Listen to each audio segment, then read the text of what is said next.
پر پوری طرح قادر ہے، پوری طرح قدرت رکھتا ہے۔ فرمایا الذی خلق الموت، وہ جس نے موت کو خلق کیا، والحیات، اور جس نے زندگی کو بنایا، کس لیے؟ لیبلوکم ایکم احسن عملا، تاکہ تمہیں آزمائے کہ تم میں سے کس کا عمل بہتر۔ موت اور حیات، پیدا ہوتا ہے انسان، جوان ہوتا ہے، بڑا ہوتا ہے، پڑھائی کرتا ہے، کاروبار کرتا ہے، پتہ نہیں کون سے بد و جزر زندگی میں دیکھتا ہے، تو اللہ نے فرمایا اس کا ایک مقصد ہے، مقصد یہ ہے کہ پتہ چلے تم میں سے اچھے عمل کون کرتا ہے۔ تو ہم یہاں عمل کرنے آئے ہیں۔ قیامت کے دن جو بات ہوگی وہ اعمال کی ہوگی، مکان جائیداد کار کوٹھی کی بات نہیں ہوگی۔ تو اعمال، اچھا عمل، احسن عملہ کے تحت مفسرین نے لکھا ہے کہ کام نیکی کا جب بھی کرو ذرا زیادہ ہی اچھا کر کے کرو۔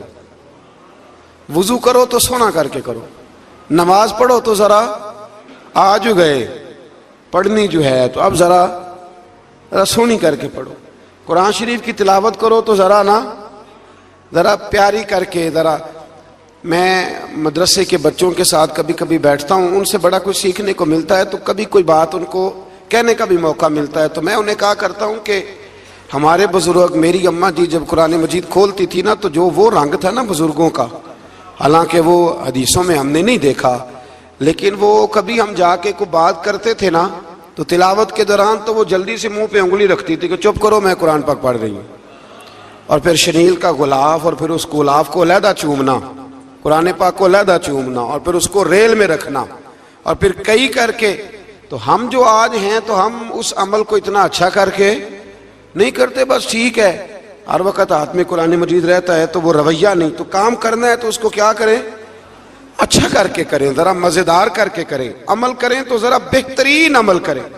لیکن نبی کریم نے یہ نہیں فرمایا کہ میں تمہیں اخلاق سکھانے آیا ہوں، فرمایا میں اخلاق عالیہ کی تکمیل کرنے آیا ہوں، یعنی جو بڑا اخلاق ہے نا، احسن ترین عمل، اس کا میرے نبی پاک نے درس ارشاد فرمایا ہے۔ اس کا ایک صحابی نے پوچھا یا رسول اللہ صلی اللہ تعالی علیہ وسلم بہترین عمل کون سا ہے؟ بہترین عمل؟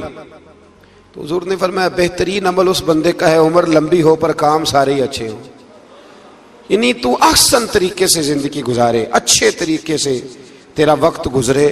تو عمل جب بھی کرے نا، دیکھیں نا، صدقہ اور خیرات کرنا ہے تو تانگ آ کے بھی تو کرنا ہی ہے نا، اور غریب کو 10 چکر گھر میں لگوا کے بھی تو کرنا ہی ہے نا، اس کو 6 دفعہ ڈانٹ کے بھی تو کرنا ہی ہے، تو کرنا ہے تو لہذا صحیح کر کے کر دو۔ مطلب وہ گھر میں خاتون خانہ نے کپڑوں کے لیے پیسے مانگ لیے تو 1.5 گھنٹے کے لیکچر کے بعد بھی تو دینے ہی ہے نا، کیا خیال ہے آپ کا؟ تو اگر وقت پہ دے دیے جائیں تو چلو معاملہ ذرا، یا تو نہ دیں، بات ختم ہو گئی۔ تو اگر آپ نے 1.5 گھنٹے کے شدید احتجاج کے بعد بھی دینے ہی ہیں تو پھر یہ ہے کہ عمل کو اچھا کر کے کر لیں، ذرا اس میں خوبصورتی رہتی ہے۔ اللہ تعالیٰ سمجھنے کی توفیق عطا فرمائے۔ بڑے خوبصورت مضامین ہیں اس سورہ مبارکہ میں۔ آیت نمبر 19 میں اللہ نے فرمایا کہ کیا انہوں نے اپنے اوپر کبھی پر پھیلائے اور کبھی پر سمیٹے ہوئے پرندوں کو نہیں دیکھا؟ کیا تم نے کبھی دیکھا نہیں کچھ پرندے اوپر اڑتے ہیں تو پر پھیلائے ہوتے ہیں اور کچھ نے پر سمیٹے ہوتے ہیں؟ تو فرمایا ان کو فضا میں رحمان کے علاوہ کو روک نہیں سکتا، صرف ایک رب رحمان ہے جس نے انہیں فضا میں، یار جہاز آپ نے دیکھا ہے اسے کون روکتا ہے؟ آپ یقین کریں کبھی اس پہ بیٹھا بندہ غور کرنے لگ جائے نا میں کہاں ہوں، تو ہو سکتا ہے پریشان ہو جائے، کون روک کے رکھتا ہے اسے؟ تو فرمایا یہ رب کی قدرت ہے، جہاں چاہے جس کو چاہے وہیں کھڑا فرما دے، یہ اللہ تبارک و تعالیٰ کی قدرت ہے۔ آیت نمبر 20 میں اللہ کی مدد کرنے اور رزق عطا کرنے کا بیان ہے کہ اللہ مدد بھی کرتا ہے تمہاری اور تمہیں رزق بھی عطا کرتا ہے۔ آیت نمبر 23 میں فرمایا کہ اللہ وہ ہے جس نے تمہیں پیدا کیا، تمہیں سننے، دیکھنے اور سمجھنے کی صلاحیتیں عطا کی، مگر بندے بڑے کم ہیں، بڑے کم بندے ہیں جو اللہ کی نعمتوں کا شکر ادا کرتے ہیں۔ یہ سوچنے سمجھنے کی صلاحیت آپ کے خیال میں چھوٹی نعمت ہے؟ بہت بڑی نعمت ہے۔ آپ یقین کریں بعض لوگوں کے پاس سارا کچھ ہوتا ہے لیکن شعور کی دولت نہیں ہوتی، تو یہ بہت بڑی نعمت ہے، اس کا بھی اللہ کی بارگاہ میں شکر ادا کیا کریں۔ جب اللہ کوئی عقل شعور دے دے تو دوسروں کو بیوقوف سمجھنے کی بجائے نا اس نعمت پر اللہ کا شکر ادا۔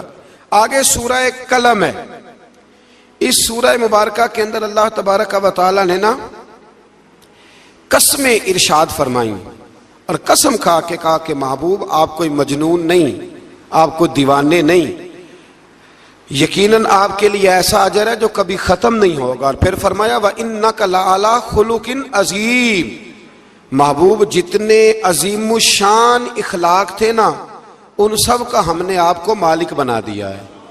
یہ اعلیٰ لفظ اصطلاح ہے، قبضے کے معنی میں آتا ہے عربی میں۔ فرمایا ہم نے آپ کو اخلاق عالیہ کا مالک بنا، جتنے اچھے اخلاق ہیں ان سب کا اللہ نے نبی پاک کو مالک۔ اور سب مفسرین نے بڑا کچھ لکھا، پر بریلی کے امام نے ایک جملہ لکھا تو بڑا ہی شاندار لکھا۔ اعلیٰ حضرت فرمانے لگے کہ اخلاق یہ نہیں کہ جو کام اچھا تھا وہ نبی کریم نے کیا ہے، بلکہ فرماتے ہیں جس جس کو حضور نے کر دیا وہ اچھا ہو گیا، جس جس کو حضور نے کر دیا وہ اچھا۔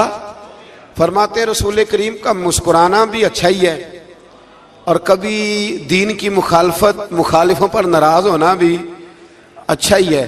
نبی پاک علیہ السلام کا بدر میں تلوار اٹھانا بھی اچھا ہے، اور رسول کریم صلی اللہ تعالی علیہ وسلم کا فتح مکہ کے دن معاف کر دینا بھی، یہ سارا کچھ ہی اچھا ہے۔ بس جس کو حضور جب کرتے گئے وہ اچھا ہوتا گیا۔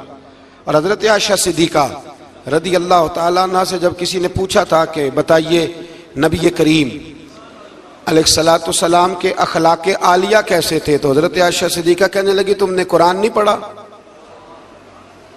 سارے اخلاق جو قرآن میں ہیں وہ سارا میرے رسول پاک کا اخلاق ہی ہے، وہ سارا میرے نبی کریم علیہ السلام کا اخلاق ہی ہے، وہ سارا اخلاق ہے رسول پاک سید عالم صلی اللہ تعالی علیہ وسلم۔ تو پھر اس سے آگے جا کے نا آیت نمبر 8 سے اللہ تبارک و تعالی نے رسول کریم صلی اللہ علیہ وسلم کو فرمایا کہ کفار چاہتے ہیں کہ دین کے معاملے میں آپ ان سے بے جا رعایت برتیں، آپ ان پر آسانی کریں، کھلی چھٹی دے دیں، اور جواب میں وہ بھی رعایت کریں گے۔ فرمایا ایسا نہیں ہو سکتا، حق پر کوئی سمجھوتا نہیں ہو سکتا۔ اس کے بعد ایک دشمن رسول صلی اللہ علیہ وسلم، مفسرین نے اس کا نام ولید بن مغیرہ لکھا ہے، اس نے نبی پاک علیہ السلام کی گستاخی کی تھی، تو اللہ نے اس کے 9 عیب 9 کبھی باتیں قرآن میں بیان کی، بڑی باتیں ارشاد فرمائی۔ فرمایا جھوٹی قسمیں کھاتا ہے، نکتہ چینیاں کرتا ہے، سخت منع کرنے والا ہے بلائی سے، اور حد سے بڑھنے والا ہے، اور آخر میں فرمایا اتلم بعد ذالک الزنیم، فرمایا یہ نہ ہے ہی بد اصل، اس کی اصل میں ہی مسئلہ ہے۔ یہ کتنی سخت بات ہے، جب نبی کریم کے بے ادب کی بات ہوتی ہے تو پھر باتیں سخت ہی ہوتی ہیں۔ یہ قرآن مجید نے سخت باتیں فرمایا کہ یہ اس کی اصل میں ہی مسئلہ ہے محبوب۔ اس نے ایک بات کی تو اللہ کریم نے 9 اس کی کبھی اوصاف بیان فرمائے۔ اس لیے اعلیٰ حضرت نے کہا تھا دشمن احمد پہ شدت کیجئے، دشمن احمد پہ شدت کیجئے، ملحدوں سے کیا مروت کیجئے، شرک ٹھہرے جس میں تعظیم حبیب، اس برے مذہب پہ لعنت کیجئے، اس برے مذہب پہ لعنت کیجئے، اور جو نہ بھولا ہم غریبوں کو رضا، ذکر اس کا اپنی عادت کیجئے۔ آگے پھر سورۃ الحاقہ، اس سورہ مبارکہ کے شروع میں قیامت کے حق اور یقینی ہونے کو بیان کیا گیا ہے، پھر قوم سمود اور قوم عاد اور فرعون پر نازل ہونے والے عذاب کا ذکر ہے۔ یہ سارے مضامین پہلے بیان ہو چکے ہیں نا جی، ماشاءاللہ تفصیل سے ہم سن چکے ہیں، قوم عاد، قوم سمود، ان سب کے بارے میں اس سورہ مبارکہ میں اللہ نے بیان فرمایا۔ اسی سورہ کی آیت نمبر 19 سے بتایا کہ قیامت میں جس کے نامہ اعمال اس کے دائیں ہاتھ میں دیا جائے گا، یہ اس کے سرخ رو ہونے کی علامت ہوگی۔ جس کے سیدھے ہاتھ میں نامہ اعمال دیا جائے گا مطلب ہوگا کہ کامیاب ہو گیا، اور وہ افتخار کے ساتھ لوگوں سے کہے گا، بڑے فخر کے ساتھ کہے گا کہ آؤ میرا نامہ اعمال پڑھو۔ اس کے برعکس جس کا نامہ اعمال اس کے بائیں ہاتھ میں دیا جائے گا، یہ اس کی رسوائی کی علامت ہوگی، اس کی رسوائی کی علامت ہوگی، اور وہ کہے گا کاش میرا نامہ اعمال دیا ہی نہ جاتا۔ اور موت کے ساتھ ہی میرا قصہ ہمیشہ کے لیے ختم ہو چکا ہوتا، جس کا بھی نامہ اعمال سیدھے ہاتھ میں۔ ہمارے بزرگ فرماتے ہیں کہ سیدھے ہاتھ سے لینا دینا حضور کی سنت ہے، کوشش کریں لیں بھی سیدھے ہاتھ سے، دیں بھی، کھائیں بھی سیدھے ہاتھ سے۔ فرماتے ہیں عادت ہی سیدھے ہاتھ کی بنا لو، جب قیامت میں فرشتے نامہ اعمال دینے لگے تو عادت ہی سیدھے ہاتھ کی ہو، عادت ہی سیدھے ہاتھ کی ہو، عادت، اور سیدھے ہاتھ سے لیں، سیدھے ہاتھ سے ہی دیں۔ قیامت میں جس کا نامہ اعمال سیدھے ہاتھ میں دیا جائے گا سمجھیے وہ کامیاب ہوا۔ اور جب جس بچے کی فرسٹ پوزیشن آئی ہوتی ہے نا، وہ رزلٹ کارڈ سارے محلے کو دکھاتا ہے، اور جو فیل ہو جاتا ہے وہ ابا جی کو بھی نہیں دکھاتا، وہ کہتا ہے کہ وہ ابھی آیا نہیں، ملا نہیں۔ قیامت کے دن بھی جو کامیاب ہوں گے نا وہ دنیا کو بتائیں گے کہ اللہ نے فضل کر دیا ہے، اور جو ناکام ہوں منہ چھپاتے پھریں گے۔ اللہ ہمیں پردہ پوشی عطا فرمائے۔ پھر آگے سورۃ المعارج ہے۔ اس سورت کے شروع میں ہی عذاب قیامت کا ایک بار پھر بیان ہے کہ حشر کا ایک دن 50,000 سال کے برابر ہوگا، آسمان پگھلے ہوئے تانبے کی طرح ہو جائے گا، اور پہاڑ دھنی ہوئی رنگین اون کی طرح ہو جائیں گے، کوئی کسی کا پرسان حال نہ ہوگا۔ اس وقت مجرم یہ تمنا کریں گے کہ بیوی بھائی رشتہ دار، بیوی بھائی رشتہ دار اور تمام اہل زمین سب کو اپنا فدیہ دے کے اپنی جان چھڑا لیں، سب کو دھونس دے آگ میں لیکن اپنی جان چھڑا لیں۔ اس دن انسان کا یہ حال ہوگا۔ یہ جو کچھ لوگ، میں نے پہلے بھی کہا تھا کہ کچھ لوگ نا مذاق اڑاتے ہیں قیامت کے عذاب کا، قبر کے عذاب کا، یہ بات درست نہیں ہے۔ دیکھیں نا کہ اللہ تعالیٰ نے قرآن مجید کی واضح آیات میں عذاب کا ذکر فرمایا ہے۔ کیوں فرمایا ہے؟ کہ لوگ اس عذاب سے ڈرے، اس سے بچنے کے لیے تیاری کریں، یہ بیان فرمایا۔ اب یہاں لوگ مذاق اڑاتے ہیں معاذ اللہ تعالیٰ، کہتے ہیں دیکھو جی فلاں مولانا کہہ رہے تھے بچھو آئیں گے تو یہ ہوگا۔ خدا کے بندو، مولانا کون ہوتے ہیں؟ مولانا کون ہوتے ہیں یہ بات کرنے والے؟ یہ تو حدیثوں میں آئی، قرآن مجید کی آیات میں آئی۔ آپ مذاق نہیں اڑائیں بلکہ کوشش کریں کہ اللہ تبارک و تعالی ہمیں سمجھنے کی توفیق عطا فرمائے۔ پھر آیت نمبر 19 سے انسان کے کم حوصلہ ہونے، مصیبت کے وقت گھبرا جانے اور نفع پہنچنے کی صورت میں بخل کرنے کا ذکر ہے۔ فرمایا بڑے کم حوصلے والا ہے، مصیبت کے وقت گھبرا جاتا ہے، اور اگر اسے ہم نفع دیں نا تو جب نفع ملے تو چاہیے تھا نا سخاوت کرتا، تو اس وقت کیا کرتا ہے؟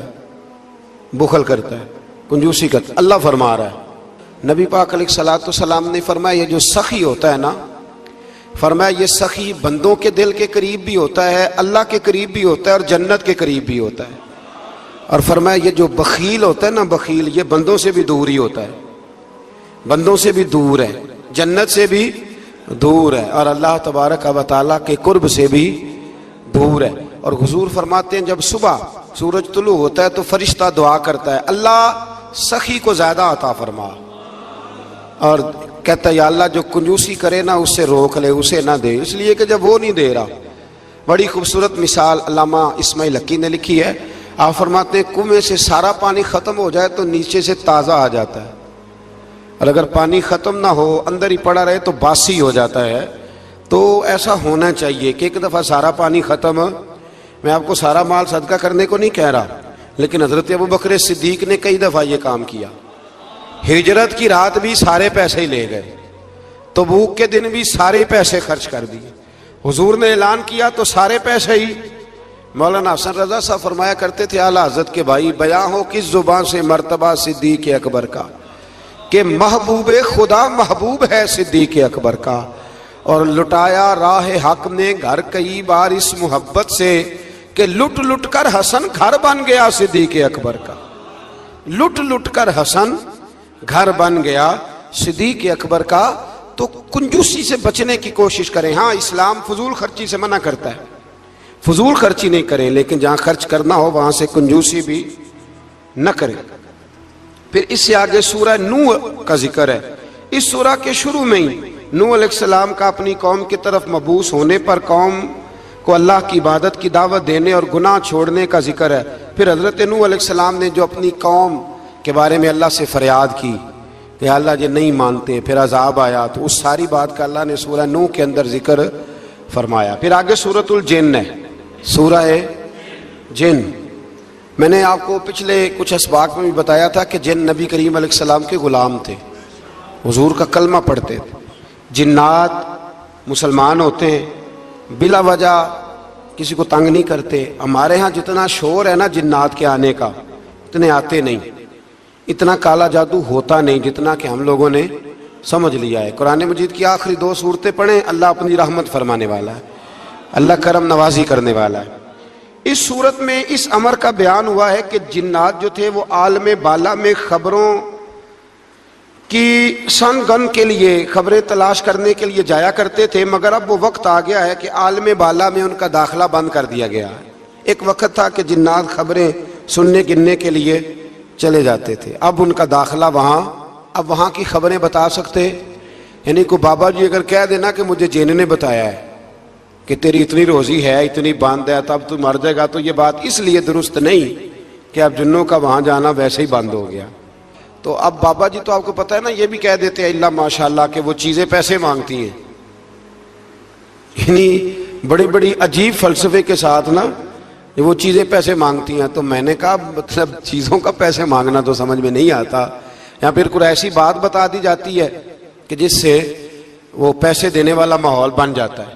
تو فرمایا اب ان کا وہاں جانا بند ہے، اور جو بھی جاتا ہے محافظ ان کا راستہ روک لیتے اور آگ کے گولے ان پر برسائے جاتے ہیں اگر آسمانوں پر جانے کی جن کوشش کریں۔ جنات نے مشورہ کیا کہ پورے روئے زمین کا جائزہ لے کے دیکھیں آخر یہ سارا منظر کیوں تبدیل ہو گیا، تو ضرور کوئی بڑی تبدیلی آئی ہے۔ حضرت ابن عباس رضی اللہ تعالیٰ عنہ نے بیان کیا کہ ان کی ایک جماعت مکے کی طرف گئی اور وہاں نبی پاک علیہ السلام عکاظ کے بازار میں اپنے اصحاب کو صبح کی نماز پڑھا رہے تھے۔ انہوں نے یہ قرآن سنا اور پھر جن جا کے دوسروں کو کہنے لگے کہ ایسا قرآن سن کے آئے ہیں کہ جیسا کبھی نہیں سنا۔ تو آؤ پھر محبوب کریم کی بارگاہ میں چلتے ہیں، خود بھی مسلمان ہوئے اور اپنی قوم کو بھی اسلام کی دعوت دی۔ اس کی آیت نمبر 26 میں اللہ تبارک و تعالیٰ نے فرمایا، یہ سورہ جن جو ہے نا، اس کی آیت نمبر 26، اللہ کریم نے ارشاد فرمایا عالم الغیب فلا یظہر علی غیبہ احدا، فرمایا غیب کا جاننے والا اپنے غیب پر کسی کو مطلع نہیں کرتا، غیب کا جاننے والا آگاہ نہیں کرتا اپنے غیب پر کسی کو بھی۔ آگے فرمایا الا من ارتضی من رسول، لیکن اپنے رسولوں میں سے جس کو پسند کرتا ہے اس کام کے لیے چن لیتا ہے۔ کسی عام بندے کو غیب پر مطلع، یہ آیت نمبر 26 میں نے کتنی دفعہ یاد کرائی آپ کو؟ تو بھئی عقائد جو ہوتے ہیں وہ جب سے ہم قرآن مجید پڑھ رہے ہیں جگہ جگہ عقائد آئے ہیں اہل سنت کے، جگہ جگہ آئے ہیں، تو آپ سمجھے نا کہ یہ عقیدہ جو ہوتا ہے یہ شعر سے ثابت نہیں ہوتا، یہ قرآن حدیث سے ثابت ہوتا ہے۔ شعر تو ایک ذوق کا نام ہے۔ تو فرمایا عام آدمی کو اللہ غیب پر اطلاع نہیں دیتا، پر اپنے رسولوں میں سے جس کو چاہتا ہے اس کام کے لیے چن لیتا ہے۔ تو بتائیے نبی پاک سے بڑھ کے بھی اللہ کسی کو چاہتا ہے؟ حضور نے فرمایا خبردار ہو جاؤ، اس نے مجھے اپنا محبوب بنایا ہے، الا وانا حبیب اللہ، خبردار میں اللہ کا حبیب بن کے آیا ہوں۔ تو علم غیب اللہ نے اپنے رسول کو دیا، اور اس کی برکت سے نبی کریم علیہ السلام نے دین کا بہت سارا کام کیا۔ حبیب کریم علیہ السلام نے بہت ساری باتیں، اور بہت سارے ایسے لوگ ہیں جو صرف حضور کا غیب دیکھ کے ایمان لائے، یعنی ایمان ہی غیب دیکھ کے لائے۔ خود حضرت عباس نبی کریم کے چچا، وہ جب بدر کے لیے آنے لگے نا، وہ آنا اس وقت بھی نہیں چاہ رہے تھے، پر قبیلے اور برادری نے مجبور کر کے انہیں ساتھ تیار کیا۔ وہ آئے نا تو جو گھر میں سونا پڑا تھا نا وہ ایک جگہ پہ چھوڑ آئے، اپنی بیوی کو کہنے لگے کہ میں آ گیا تو نکال لوں گا، اور اگر میں قتل کر دیا گیا تو تو نا نکال کے بچوں پہ خرچ کر دینا۔ تو نبی پاک علیہ السلام کے پاس جب یہ قیدی ہو کے آئے تو حضور نے فرمایا چچا فدیہ دو، اتنے پیسے دو چلے جاؤ۔ تو کہنے لگے میرے پاس تو شے ہی کوئی نہیں۔ وہ جو 15 دن عمرے والے وہاں رہتے ہیں نا، وہ 2.5 من کی شاپنگ کر لیتے ہیں، اور جب کسٹم والا کہتا ہے پیسے دو تو تازہ عمرہ کیا ہوتا ہے، کہتے شے ہی کوئی نہیں۔ یہ ظلم ہے، تازہ عمرہ کیا ابھی آئے ہیں، ہاں جی۔ تو مطلب اتنی وہ خستہ حالی ہو جاتی ہے. یہ میں پریکٹیکل بتا رہا ہوں اللہ کے فضل سے. ایک سے میں نے کہا تو مجھ سے لے لے, کہتا چپ کرو تسی کو بچ بول دے. میں نے کہا مجھ سے لے لو دے دینا, کہتا تو چھڈو. بھائی چھوڑیں, آپ کیوں غلط بات کرتے ہیں. تو بہت سارے بندے ہوتے ہیں جو کہتے ہیں شے ہی کوئی نہیں, بالکل کوئی شے نہیں. ہاں کوئی پلاٹ سستا بک رہا ہو تو پیسے نکل آتے ہیں, پھر کہتے ہیں میں پھڑے نہیں کسی کو لو. بھائی کو کھا جائے گا, چلے ٹھیک ہے آپ چھپائیں اپنی دولت کو, لیکن ان لفظوں کے ساتھ ناشکری کرنا کہ شے ہی کوئی نہیں, یہ معاملہ درست ہے. تو حضرت عباس نے بھی نا نبی کریم کی بارگاہ میں عرض کیا, حضور کوئی شے نہیں, کہاں سے دوں. تو حضور مسکرائے. حضور نے فرمایا چاچا جب گھر سے نکلنے لگے تھے تو وہ اکیلے میں میری چچی کو بلا کے جو پیسے دے کے آئے تھے, اور وہ اس کو کہہ کے آئے تھے کہ میں آ گیا تو میں تمہیں بتاؤں گا کیا کرنا ہے, نہ آیا تو پھر نکال کے بچوں پہ خرچ کر دینا. یہ سن کر حضرت عباس پہ راشا ہوا طاری. یہ سن کر حضرت حفیظ جلندری کہتے ہیں یہ سن کر حضرت عباس پہ راشا ہوا طاری کہ پیغمبر تو رکھتا ہے دلوں کی بھی خبرداری. خیال آیا مسلمان نیک و بد پہچان جاتے ہیں اور محمد آدمی کے دل کی باتیں جان جاتے ہیں. محمد آدمی کے دل کی باتیں جان جاتے ہیں, اور کوئی غیب تم سے نہا ہو بھلا جب خدا ہی نہ چھپا رہا. تم پر کروڑوں درود و سلام جب خدا ہی نہ چھپا رہا. کتنی عجیب بات ہے. یہاں بھی لوگ ترازو لے کے بیٹھے ہیں. اقبال سے کسی نے کہا کہ دو علماء کی بحث ہے, کہتا ہے حضور کو غیب نہیں, دوسرا کہتا ہے آؤ چلیں. تو اقبال کہنے لگے مجھے شرم نہ آئے گی میں وہاں چلا جاؤں جہاں لوگ میرے نبی کا علم تولنے کے لیے ترازو لے کے بیٹھے ہیں, حضور کا علم تول رہے ہو. اقبال کہنے لگے میرے نبی کے تو غلاموں کا علم نہیں تولا جا سکتا, تم حضور کے علم کی بات کرتے ہو. یہ تھوڑا سوچ سمجھ کے بات کرنی چاہیے. اور نص قطعی ہے قرآن پاک کی. ایک دن سجا لیا تھا میرے نبی پاک نے ممبر, فرمایا پوچھ لو پھر جو پوچھنا ہے پوچھو.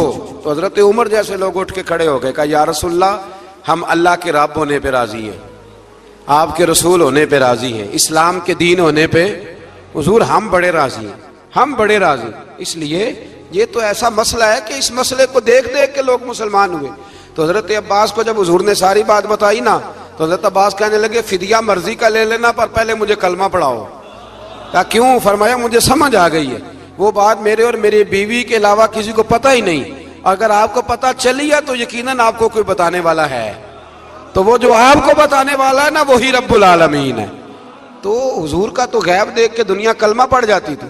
اس پر بڑی تفصیل سے میں نے ایک دفعہ بات کی تھی, موقع ملا تو وہ ساری روایات ایک جگہ کسی وقت جمع کریں گے انشاءاللہ تعالی, اور آپ کو عرض کریں گے کہ وہ کیا خوبصورت ماجرا ہے. اور اب تو الحمدللہ ایک اور آسانی بھی ہو گئی ہے. میری باتیں کوئی اس قابل تو نہیں تھی, لیکن چونکہ اللہ رسول کے فرامین تھے تو ایک دوست نے لکھنی شروع کر دی, انشاءاللہ جلدی چھاپ بھی جائیں گی. تو عرض کرنے کا مقصد یہ ہے کہ یہ چیزیں آئیں گی اور آپ کو بتائیں گے کہ اللہ نے اپنے محبوب کریم کو کس طرح غیب کے خزانوں کی کنجیاں عطا فرمائی ہوئی. تو اس سے آگے پھر سورہ مزمل شروع ہوتی ہے. سبحان اللہ. سورہ یا ایھا المزمل, کہا او چادر اوڑھنے والے محبوب, قم اللیل الا قلیلا, ساری رات نہ بیدار رہا کر, تھوڑا آرام بھی کر لیا کر, تھوڑا سا. کیا کہا حضرت نے؟ خدا کی رضا چاہتے ہیں دو عالم, خدا چاہتا ہے رضا. اور درویش کہتے ہیں رب آکھیا سونے محبوبہ تیرے سو سو ناز اٹھانا ہاں, لوکی میریاں قسماں چاندے نے میں تیریاں قسماں چاہنا. کہا اے میرے پیارے حبیب, اے چادر اوڑھنے والے,